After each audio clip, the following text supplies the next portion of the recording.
Pancasila lahir melalui proses yang panjang dan melibatkan diskusi serta musyawarah oleh para pendiri bangsa.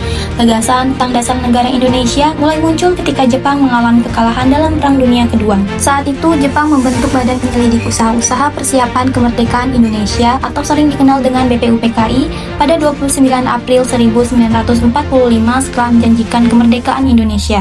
Tugas utama BPUPKI adalah merumuskan dasar negara yang akan menjadi fondasi bagi Indonesia setelah kemerdekaan. Sidang BPUPKI pertama yang berlangsung dari 29 Mei hingga 1 Juni 1945 muncul banyak gagasan mengenai dasar negara, termasuk dari 3 tokoh utama yaitu Muhammad Yamin, Supomo, dan Soekarno.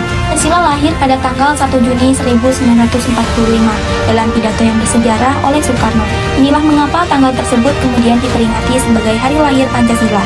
Usulan dari para tokoh BPUPKI membentuk sebuah panitia kecil yang dikenal sebagai Panitia 9 yang bertugas untuk merumuskan naskah dasar negara. Panitia ini terdiri dari 9 anggota yakni Soekarno, Muhammad Hatta, Muhammad Yamin, Ahmad Subarjo, Agus Salim, Abi Kusno Djokrosujoso, Wahid Hasyim, Abdul Kahar Muzakir, dan A.A. Maramis. Setelah diskusi dan usulan-usulan tersebut, Panitia 9 yang dibentuk oleh BPUPKI menghasilkan Piagam Jakarta pada 22 Juni 1945 yang merupakan rumusan awal dari Pancasila. Dalam Piagam Jakarta, 5 sila yang dirumuskan adalah sebagai berikut: ketuhanan dengan kewajiban menjalankan syariat Islam bagi pemeluk-pemeluknya, kemanusiaan yang adil dan beradab, persatuan Indonesia, kerakyatan yang dipimpin oleh hikmat kebijaksanaan dalam permusyawaratan atau perwakilan, keadilan sosial bagi seluruh rakyat Indonesia.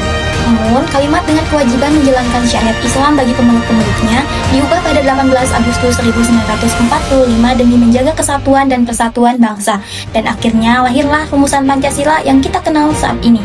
Setelah perdebatan dan penyesuaian, Pancasila akhirnya disahkan dalam Sidang Panitia Persiapan Kemerdekaan Indonesia atau PPKI pada 18 Agustus 1945 dengan rumusan sebagai berikut. Yang pertama, ketuhanan yang Maha Esa, kemanusiaan yang adil dan beradab, persatuan Indonesia, kerakyatan yang dipimpin oleh hikmat kebijaksanaan dalam permusyawaratan perwakilan, keadilan sosial bagi seluruh rakyat Indonesia. Pesan inilah yang menjadi dasar negara Indonesia hingga saat ini.